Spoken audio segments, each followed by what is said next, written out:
Hello, everyone, and welcome to Representation in Cinema. We talk about the representation of Black, Brown, and Indigenous people in movies.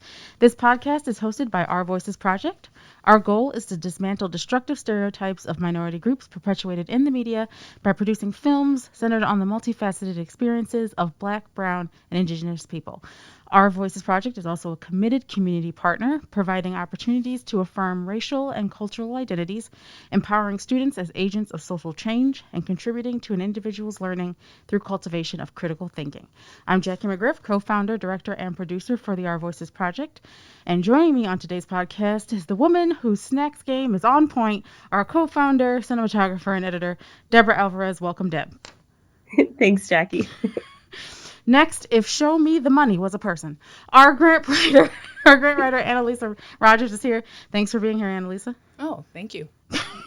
And then lastly, but certainly not least, the person who tried to convince me that John Boyega looks like El DeBarge in the film. Nice try. Our education outreach facilitator, Courtney Shouse. Thank you so much for joining us today. Thank you, Jackie. And now we are going to get started. So the Women King tells the story of the Agojie, the all-women warrior unit that protected the West African Kingdom of Dahomey during the 17th to 19th centuries. Set in 1823, the Woman King follows a general who trains the next generation of warriors to fight their enemies. This film stars Viola Davis, Thuso Mbedu, Lashana Lynch, Sheila Atim, and John Boyega, and is directed by Gina Prince-Bythewood. So, if you haven't watched the film already, you can watch it in theaters now, or if you're listening later on, please rent this film, watch it, and then come back to listen to our podcast. From here on out, though, we'll be discussing the film in depth, so spoilers ahead. You have been warned. All right, so there is so much to unpack in this film, so much that was going on during the movie, and I want each of you to tell me it's one thing that instantly pops in your head, because I know I have several, that stood out the most to you in this film. Annalisa, we'll start with you. I think the thing that stood out the most was the amazing number of actors and actresses that actually put this film together. Mm-hmm. And the fact that it was driven mostly by women. It was fantastic to see. Yeah. What about you, Courtney? Well, just in terms of the cinematography, how pretty all the people were. Honestly, I couldn't get over the cast. It was probably the best looking cast I've ever seen. There you go. Deb, how about you? Yeah. Well, the big moment when I think Viola Davis, her character, when she basically realized what her dream meant and her mission, and then the morning of just, heading out to fight for her daughter, and like you can see the line of warriors, marching behind her. Sorry, I should have said spoiler warning. I gave a spoiler warning, so we're all good. We're all good. Yeah. Yeah, no, that was just such a powerful scene. And that really, I don't know, stuck with me, I guess. Yes. For me, it was that opening scene. And you're already starting off in like battle mode, and you're seeing all these just badass Black women, fighting, and it's intense, and it's just like some of the best fight choreography I have seen. Absolutely. And it's all being done by Black women. And of course there's Black men that are joining them too, but like the focus is purely on the Black women in this film, and I love that.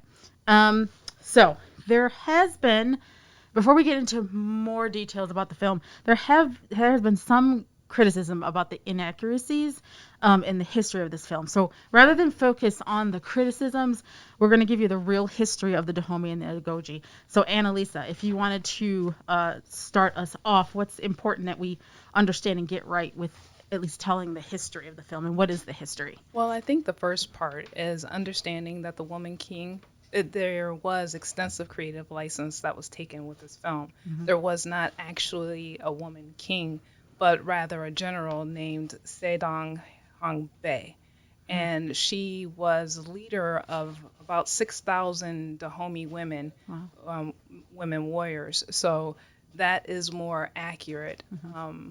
The other part was that when we start looking at the slave trade, I mean, they kind of talked about, or kind of inferred, that the slave trade was kind of not their thing towards the end of the film. And actually, if you're looking at it from an economic standpoint, it was one of the major ways that the Dahomey actually made money and were able to rise basically into a status of, being a major player, not only economically, but also politically. Yeah. Courtney, did you have some facts for us as well? Just a few. Just to build off Annalisa, some of the characters were fictionalized for sure. So Naniska's character as the leader of the Agojie, although her name was documented as an Agojie soldier, she was not a real character. Same with Nawi. Her name is documented as being a real Agojie, but her character was fictional.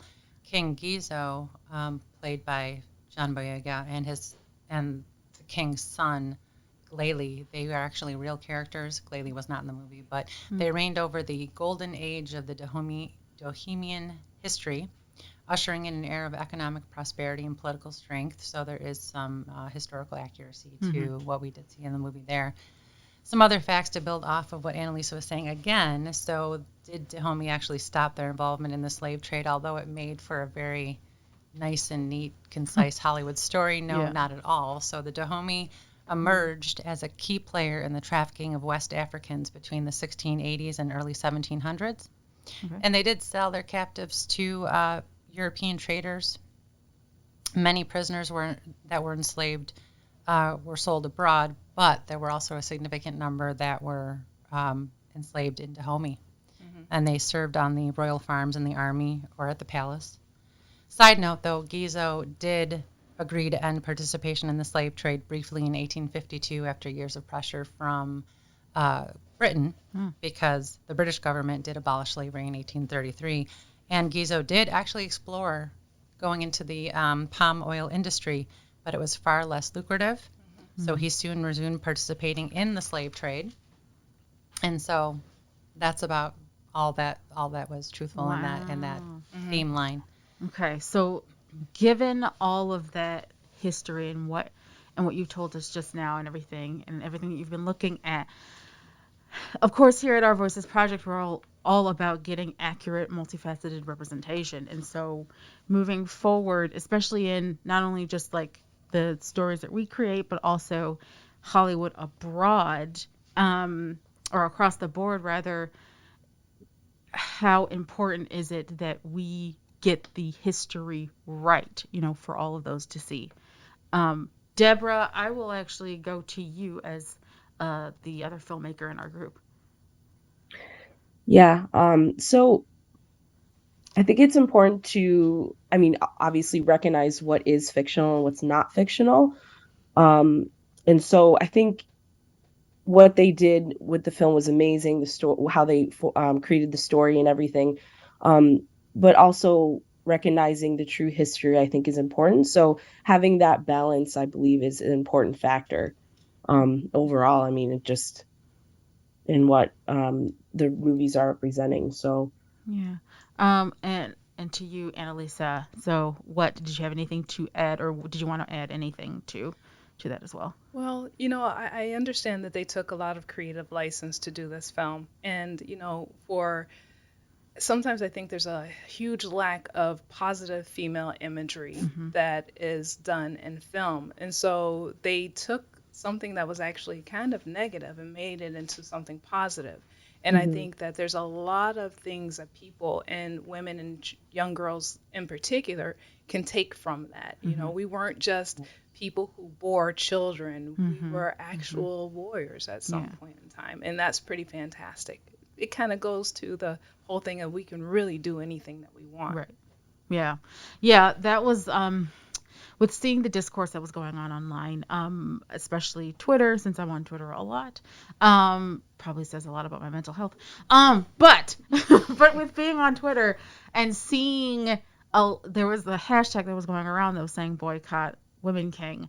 And so I can understand, of course, to a point that, of course, a lot, like millions and millions of people are going to go see this film. And so what they're going to watch, they're essentially, some of them will go back and they'll look up the real history. Some of them won't and will go about their day, and thinking that all actually happened, and then not do any further research from there, and just continue going on thinking that that's the story, when we know, of course, that it's not. And so I think, just speaking as a filmmaker, I would for sure, I understand that there's, of course, pressures from studios, with having to fight for this film, which I will also explain in just a bit. But with all the pressure that filmmakers face with getting movies made, especially one that is a Black women-led film, I do understand that they're trying to push out a story that is going to essentially make money, because that's what Hollywood is about. They're all about making money. So as much as we want to, and I will continue to strive for telling accurate stories as well, because of course we're not getting in the classroom, but that's a whole other conversation. But I also do understand too that when you're working, especially, as a filmmaker, as a creative, when you're trying to work within the system to then try to get more of these stories made, and especially more stories that are more accurate. And I can go back and forth all day about whether or not you actually work within that system. But then, of course, if you don't, then, it's kind of, as with everything, it's left upon you to then get that story out there and get it in front of enough people so that it's actually changing the way that people think about their history, and it's also bringing history that they would not have otherwise gotten in the classroom, to those people. So I do understand the criticism. I'm also like, this is the first film that I can remember in a long time that was Black women led. Courtney, I don't know if you had any thoughts about that as well. I think that another piece that wasn't fully explained in the movie was who the Agojie really, who they were. Mm-hmm.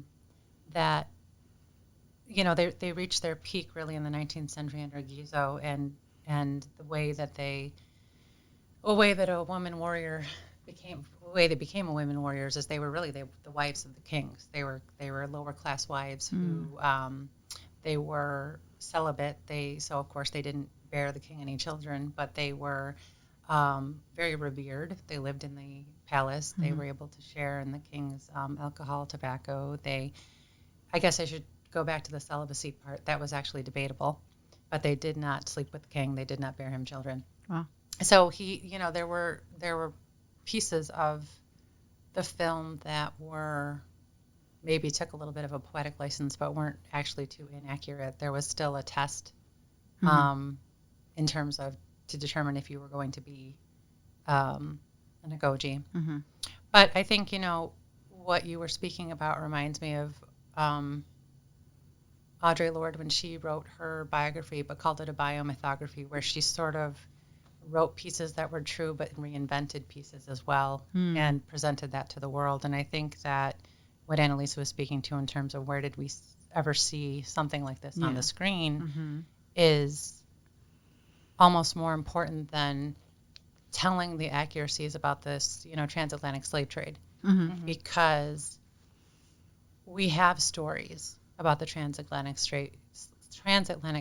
slave trade, right? But we don't have stories.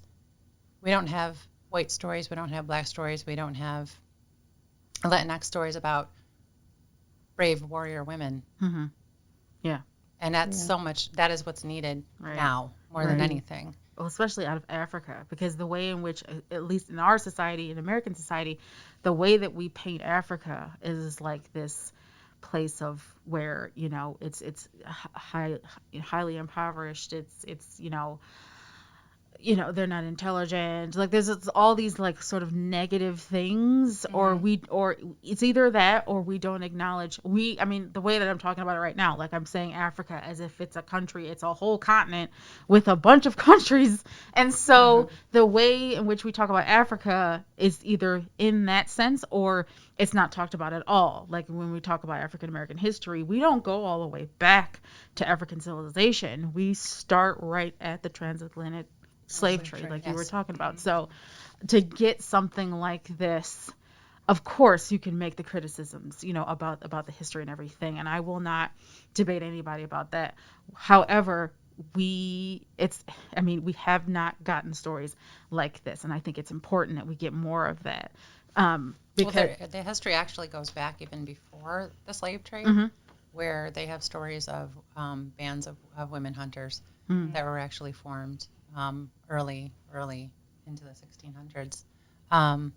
But when you look at the way they militarize and they have uniforms and they have ways of defining the different systems and the different classes and the different groups, and that's all shown in the movie as well. It's not a savage group of people that are not, without organization. Right. And so, it's very, there are a lot of accuracies as well to the film. Okay. I don't think it deserves an outright protest or, boycott. I think there are a lot of other things in our society that deserve that. I agree with you 100% because I think about movies that I've seen on, explorers like Christopher Columbus and how they've actually depicted him as a hero in some of those movies. I think one was like Conquest or something like that. Okay. But you don't hear or you had not heard about there being such a huge issue with historical inaccuracies. And we do know that there's a lot of things about Columbus's exploring that was historically inaccurate. Yes, absolutely, 100%. Speaking of getting more stories like this made. So opening weekend box office just reached 19 million. Woo. Go people. The budget for this film was 50 million.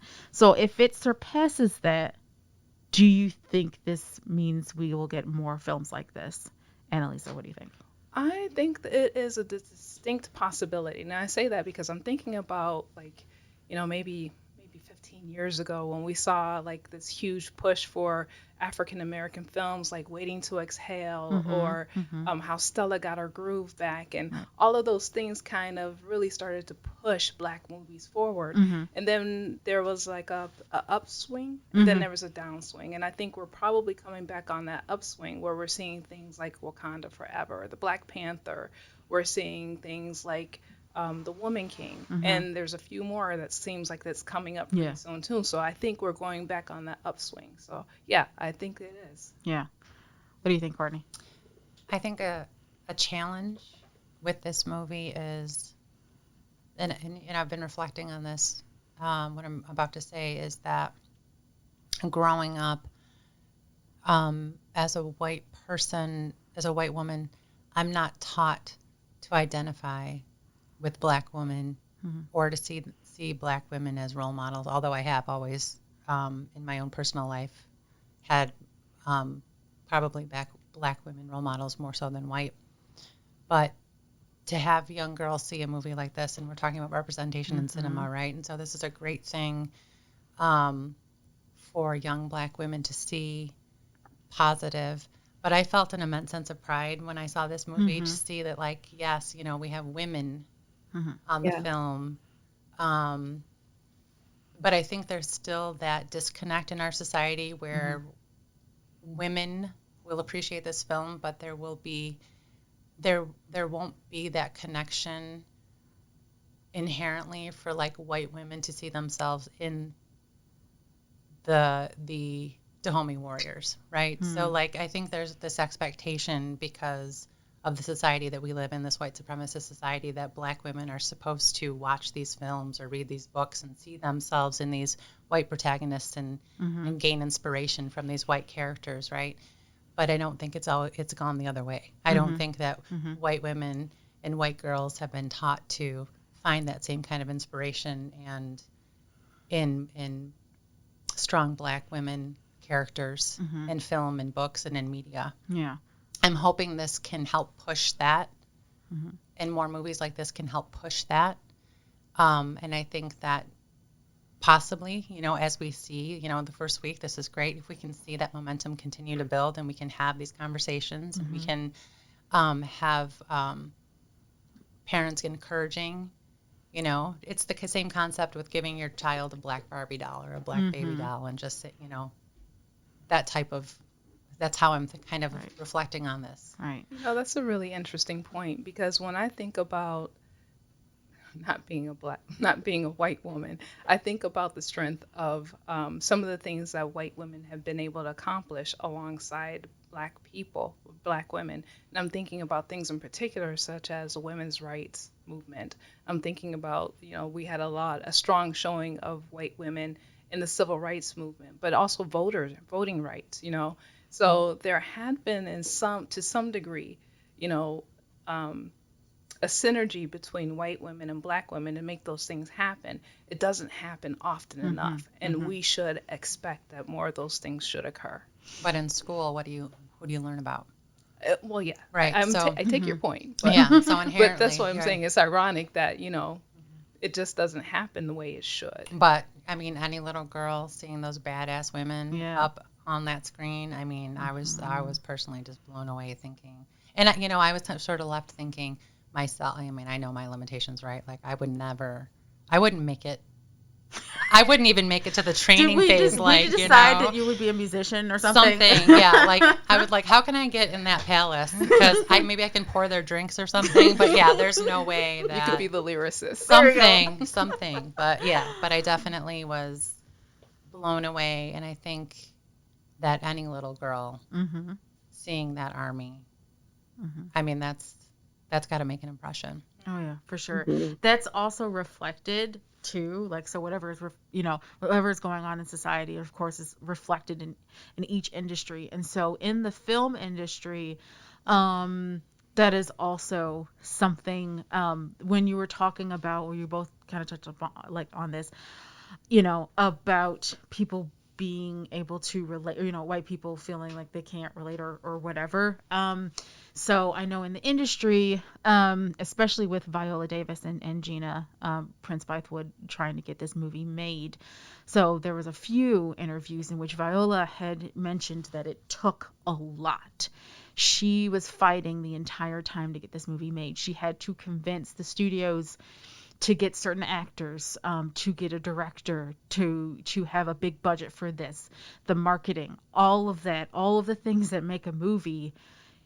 And it's a miracle in of itself, like, to get a movie made, but then to have something on this scale and being a black women-led film, there's a lot of fighting that she had to do. And they had to go back and research and test and everything like that with audiences and all these different things in order to convince the studio to get this movie made.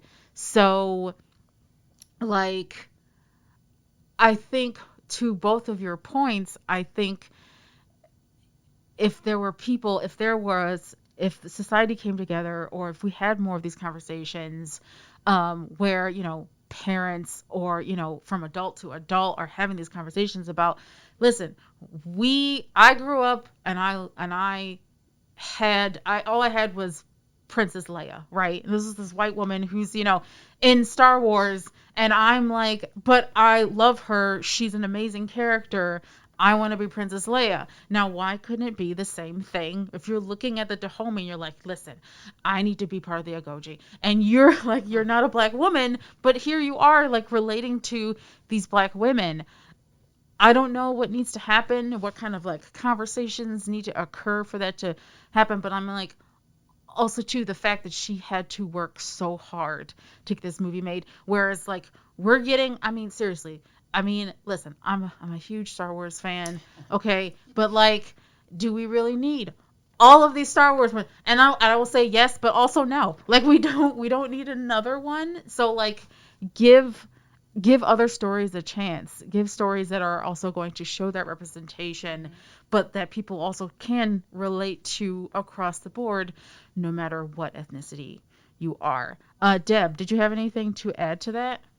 Yeah, while I was watching the film throughout, I definitely could relate to some of the strong female characters, and just, like, enjoyed watching their fierceness and their ability to just survive and to lift each other up. Like, there was also a mixed feeling of, like, it's like, this is, like, a culture that was so, there was just so much that I guess there was like a what is that, reverence, is that the right word, of just watching this culture and learning about it. And I think that a lot of people, like, coming into the theaters, a lot of women, I would hope that they would have that same reverence of just seeing like this beautiful culture and these beautiful women and seeing them overcome all these struggles. Like the whole um, point with Viola and her with the sexual assault and just like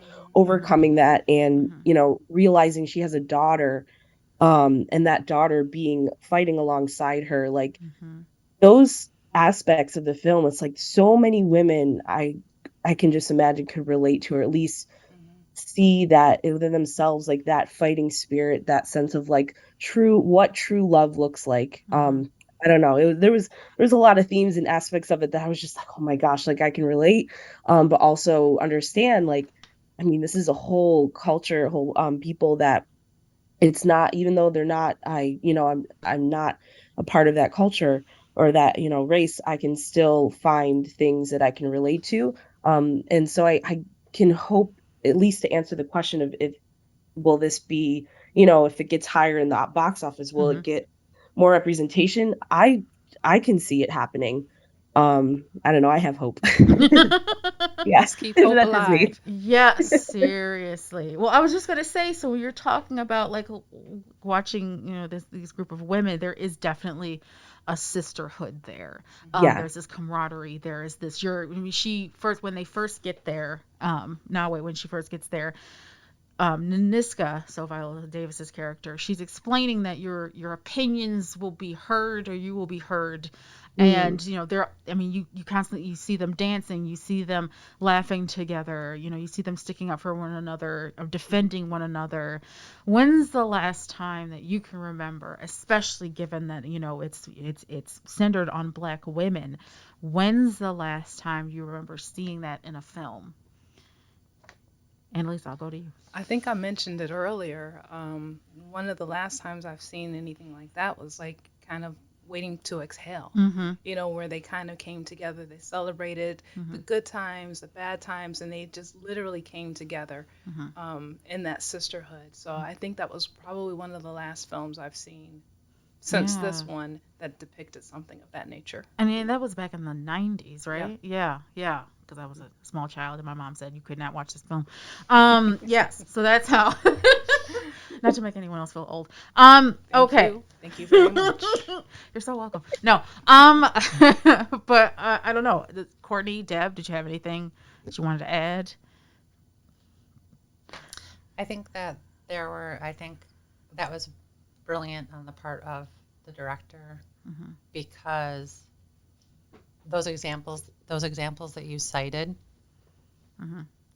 and all of the tenderness in the film too, doing each other's hair,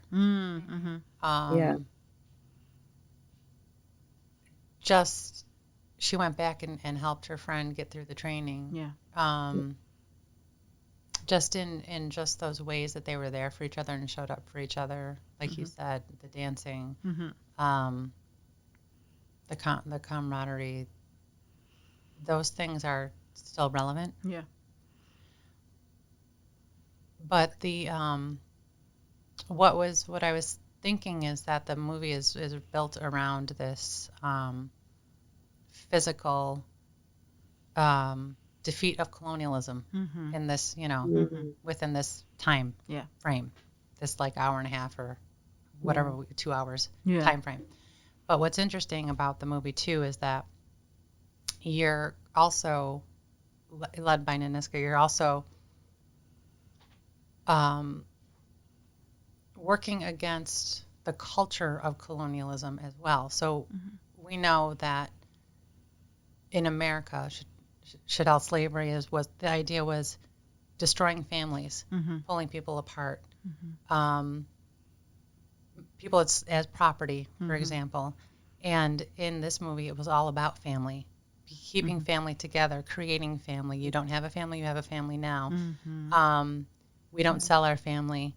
We don't give away our family. You want 20 of my Agojie, instead you can have your dead family back. You know. Oh yeah, you're- the heads of exactly. the Yeah. oh, You can have these God, heads instead. that was insane.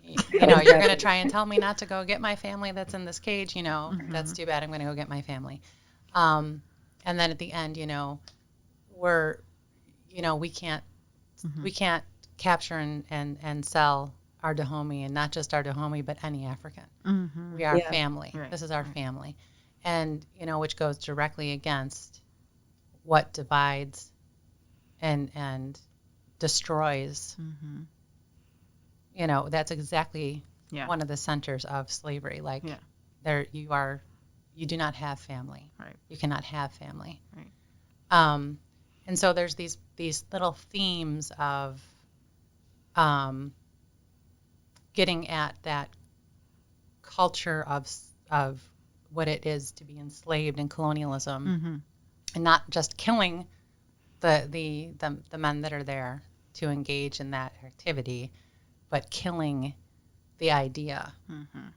and like That's good. acting in counter to that too, Right. which I thought was interesting. And, you know, counter to what was expected to them in some cases as Agojie too. Mm-hmm. So you can't be talking to boys and looking through the little palms, you know, in the window or sneaking out. And you can't, you know, have a baby. Mm-hmm. And you can't, you know, I mean, of course we Yeah. know how she got pregnant, but the whole idea was that she Right. had a baby. Yeah. And she kept it a secret. Mm-hmm. So, I mean, there were still themes that also you could relate to today. Mm-hmm. Yeah. Oh, for sure. I mean, there's a human theme. Yeah. So, I mean, there was a lot of brilliant moves on this director's part that connects a modern day audience to what's going on in this film, with not so much inaccuracy when it comes to human emotion and what was really going on in terms of enslaving people Mm-hmm. mentally, psychologically, Mm-hmm. Yeah. and physically. Yeah. So, And what I love too about this film, because I'm always worried whenever it, you know, you have a movie that's supposed to center Black people, and if it has to do with slavery, right? Like it tends to pull some of that focus onto the slavers, and while there is this nod to them, I never felt like anywhere in the movie that focus was being pulled away, that it was still on these women. And even, I mean, again, you saw them fighting alongside men. It was men and women fighting, but again, it always felt like this was a purely Black women driven stories. And then you also saw Black women of every shade, every size. It was like to me, and I've heard a couple of actors in the film say this, but some of it was healing, like to see them all together, to see them again, like having that sisterhood and sticking up for one another and encouraging one another and being there. And then also just being badass fighters. Like I was like many people, I felt like after the movie, like one thing I was like, you know, I need to learn how to fight. I was like that. I also wanted to get I don't ever care about my nails, but I'm sorry, but like seeing Agojie, her nails, I was like, yo, I need that. I would never use it for, obviously, like for what she's using them for, but I just thought that was badass.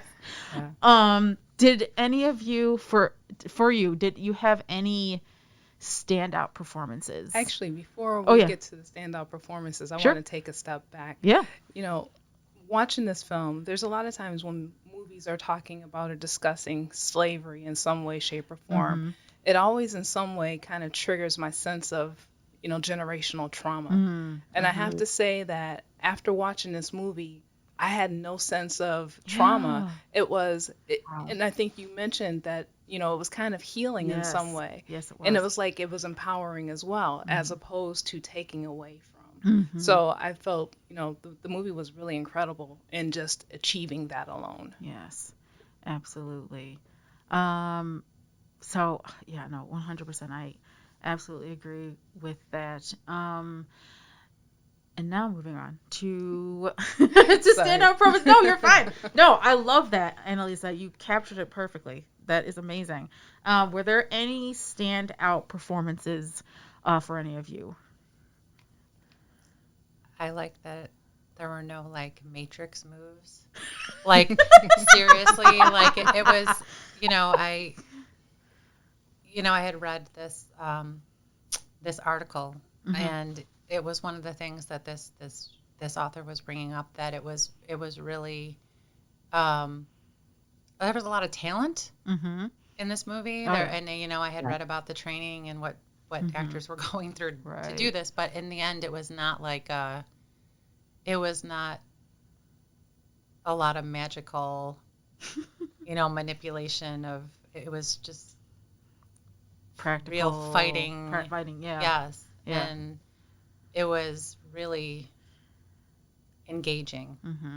I tend to lose like focus or interest at really long, egregious fight scenes that you're just, especially when it comes down to like the 1-to-1 fight, and you're like, but like in this movie, and when it came down to that 1-to-1 fight, that was so like necessary, and everything in you wanted that guy to be dead. Yeah.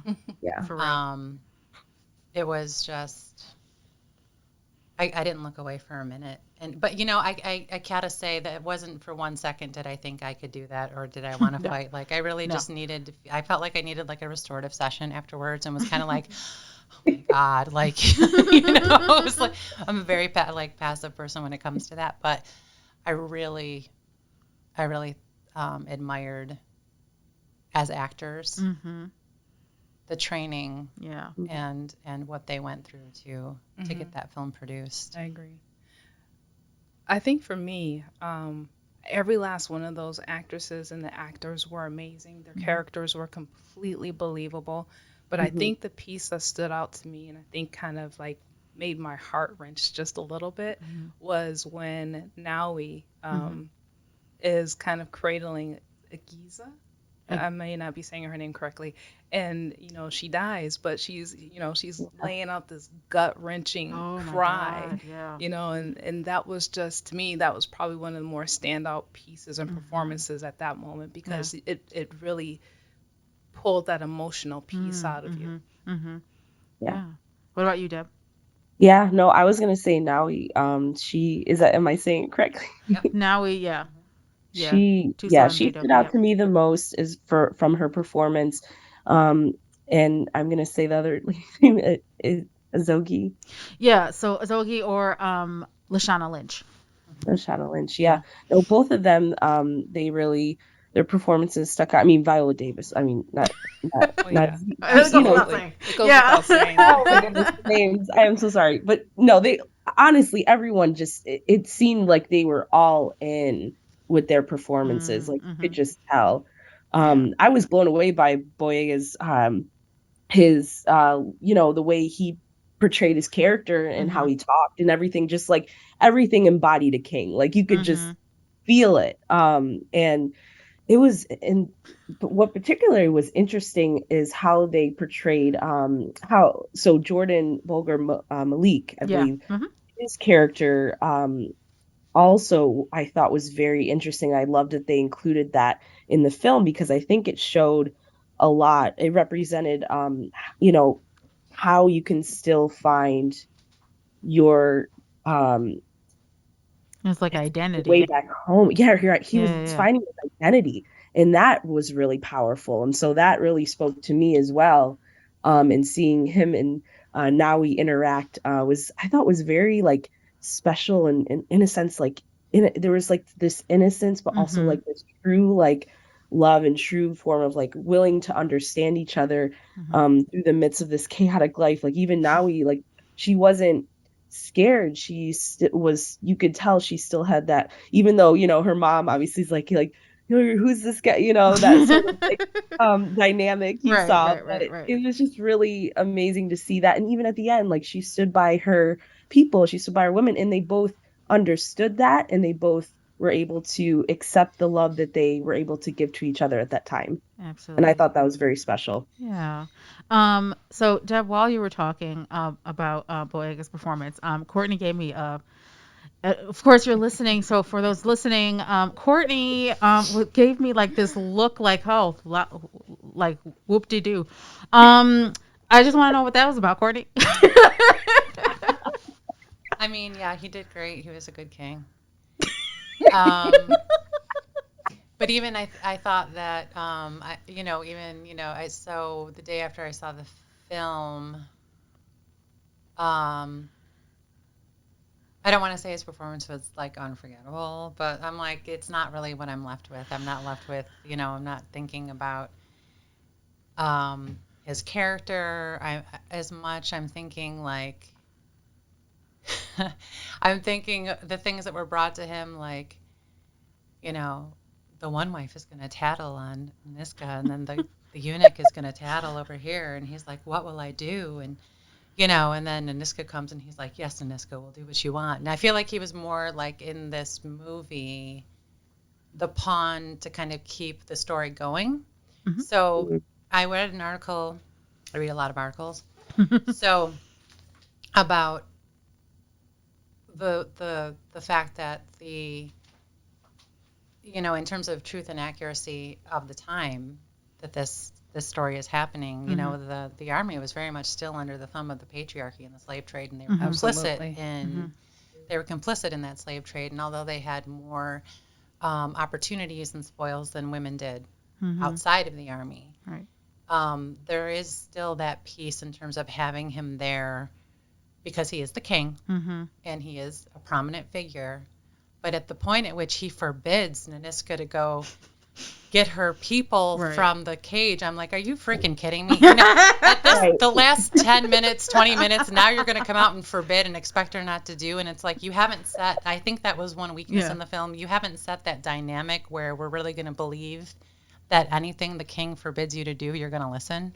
Because the whole time, he's like, yeah, that's a great idea. Like, yeah, let's do what you want. We're going to do what you want. Step down, wife number 14. We're going to do what Niska wants.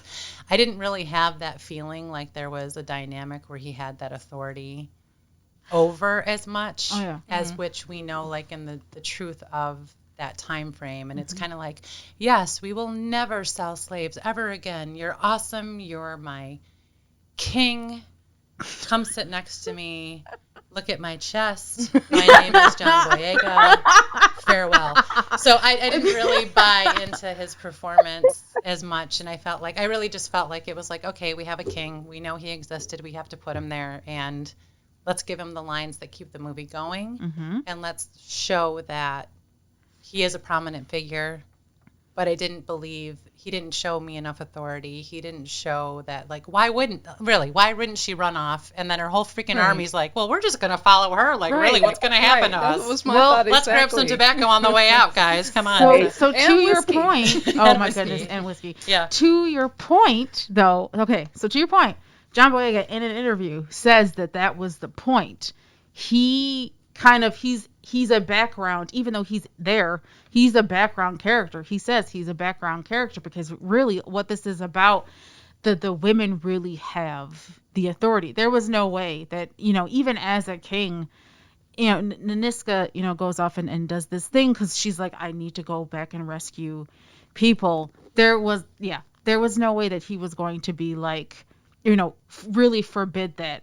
She was going to do what she felt that she needed to do, and there's already this trust between them. And so it might have been more successful then for actually to have a scene where he says it, but like they have an understanding between them that she's going to do it, rather than him actually saying it and us trying to be like, oh no. No, but I don't think, I don't think any of us believed that, she was just going to be like, just stand back and just like kind of let things happen. But her trusted friend advisor was like, no, you can't do this. I'm like, what is happening all of a sudden? Like in the last 20 minutes, the characters seem to have this fear that I didn't understand where that was coming from. Gotcha. That's the one that was where. So if he's a background character, like he appeared to be for the first, I don't know how many minutes of the movie, that was kind of a disconnect for me. Okay. It was a disconnect. They talk about this society being a highly patriarchal society, yeah, and then for them to try and do exactly what Courtney said was like, well, that's really kind of out of place. What is he going to do to stop her? Send his army after them? And I mean, to be fair, really, I mean, and we don't know this in the movie too. Annalisa and I were kind of talking about this after the fact, that you see these women, the women warriors, and then we saw in the fight scenes that there were men getting killed, right? So they're 40% of the army were the women. Mm-hmm. So that still left 60%. And the reason why the women became warriors in the first place is because they were constantly warring, that the population of men was so low that they had to start bringing women into the army, which doesn't discount any of their greatness. Of course. But it's not clear in the movie that they're fighting alongside men and that there's actually still more men than there are women in the army. But, I know that he's a good actor, and like, I didn't think you were saying that. I was just I'm not like, it's great. And it's a necessary character. I mean, it would be really bad if you didn't have him in there. But that's a part of the historical accuracy is that Giesel was king during that time frame. So, you have some of the inaccuracy and then you got some of the accuracy. Right. So. Yeah. And it almost, like, in my mind, watching that scene with him, and saying, you can't go, I was almost thinking, okay, this feels like a test. Like, it almost feels like there's like a test that's happening where if she does obey him, that he doesn't really see her as a true woman king, I guess. I don't know. But who knows? But I did think everyone played their parts really well. Yeah, it's open to interpretation. This is what movies do. They get you thinking. For me, as far as the standout performances, of course, everyone did amazing, and it's hard for me, like, in movies like this where, like, everyone is, like, giving their all in a performance, especially Thuso Mbedu. For me, just who really stood out just a teeny bit above everyone else, but I'll say everyone, because everyone was fantastic, was Lashana Lynch. I don't think she gets enough. Like, she's been in a number of movies, and I feel like she's kind of been under the radar, even though she has been in Bond. The last movie. What is it? No One Left, or what? Oh God. Of course. Now I can't think of it. Yeah. So Lashana. Oh yeah. No Time to Die. That's right. I was like, I know it's something with dying. I can't remember. I haven't seen it yet. I'm so behind on James Bond. But anyway, she was in that. She was in Captain Marvel. So she's like kind of under the radar, but I'm like, give this woman more roles. And of course, she comes into this movie, and she, of course, is this badass. That's how we're introduced to her, like, in the first few minutes of the movie. And then she is also someone who is kind of like this mentor for Nawe and for like the other women who are training and everything else, but especially for Nawe, she's almost like an older sister, because again, Nawe is someone who, for the longest time, her father has been trying to marry her off to someone, and she's just this woman who says, like, I'm not going to just get married off to, like, whoever, and especially men who beat me. I want to be a warrior. I want to fight for myself. And so she comes down into this new family, not really having family. We learn, of course, that, she thought she was an orphan. So her not feeling like she has anyone to come into this family of women who are going to support her, and then to have someone like Lashana Lynch's character there, just encouraging her, kind of getting a fire up underneath her butt, and everything, I thought was amazing. And then just seriously, I just felt like every single scene that she was in, she took for herself. She was honestly the show stealer for me. But of course, everyone did a fantastic job. I loved seeing all these performances. If none of them get recognized, prepare to be sick of me.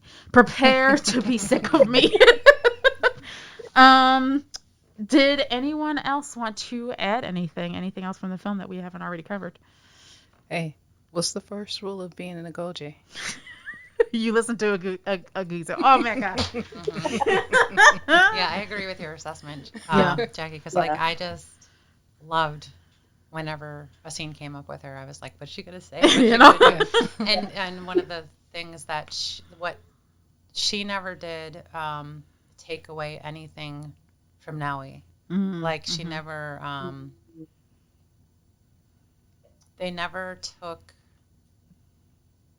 any of each other's anger or passion or love or anything they were feeling. They didn't take it away. You know, they didn't say, well, you can't, you know, which is also a very colonial thing to do. Like, you know, a colonizer thing to do is to say, you know, to mute the feeling or to not be an individual. And they, you know, she might have laughed at her or been like, you know, you're going to learn or whatever, but, you know, was more guiding and facilitating that learning. And, you know, even that scene where you had the young Maui was like, you know, why are you still here? And then you had that facilitated conversation. And then later on you have someone else going at this other one saying, you know, you're just Maui, and then stepping in between and being like, you know, once you're here, we're all the same. I was just thinking that scene. Yeah, that was such powerful. It was like, okay, now I know this is a sisterhood. Like, it was definitely, for sure. I think the first part that really kind of said that this was a sisterhood to me was when Lashana Lynch called Naui Tsitsi, which is the little fly, you know? And then towards the end, you know, when she had broken her arm, she was like, little fly is pretty strong, you know? And I was like, yeah, that's kind of really highly illustrative of the sisterhood to me. Yeah. Oh, that's so many good moments. So many great moments. I will, before like wrapping up here, I also just wanted to pay like a little homage and nod to the score in this film. Oh, yes. So Terrence Blanchard, I'm probably saying it horribly wrong. But he also did music for The Five Bloods. He also did it for Black Klansman. In fact, a lot of Spike Lee's movies, he has done the score for Malcolm X. And so listening, especially watching it a second time, because of course I had to go watch as soon as it came out. And then I was like, okay, let's go watch it again with friends. And I remember just sitting there and going, so not only is it to the scale that we normally get like all these other action movies, but the way that it's scored is so beautiful and mesmerizing, and it feels like a legit, which it is, it's a legit action movie. And here we're getting all of these like you know, sweeping melodies and everything, and then when it's the action, it's intense and it's amazing, and then it's mixing in like, you know, different beats, you know, Afro beats and everything like that. And I'm just like, this is exactly what this should be, and this is the kind of treatment that all of these movies should be getting. I just loved listening. How did you all feel about the score? I think that was one of my favorite things about the movie. Sometimes, you know, when movies put in a musical score, sometimes I think the music can actually take away from the movie. And in this sense, it supported the emotion, it supported the feeling. It kind of actually helped drive the movie forward in a really positive way. So I love the score. That's exactly what it's supposed to do, and it did its job. Yeah, for sure. Yeah. What about you, Deb? Yeah, no, I agree. There was just moments, especially even in times of celebration, where it's like I got chills all over my body just from like watching and hearing the music and how it played out, and just realizing like it's like you felt, I don't know, it made me feel more connected to what was going on. So definitely fantastic score. Yeah, the score felt like it was its own supporting character. Yeah. So I have to admit there were times where I didn't even hear the score because it was part of the enveloping emotion of what was going on. But also the score also complemented the, you know, there was a lot of vocalizations of the women, or the way they were using their voices, or the way they were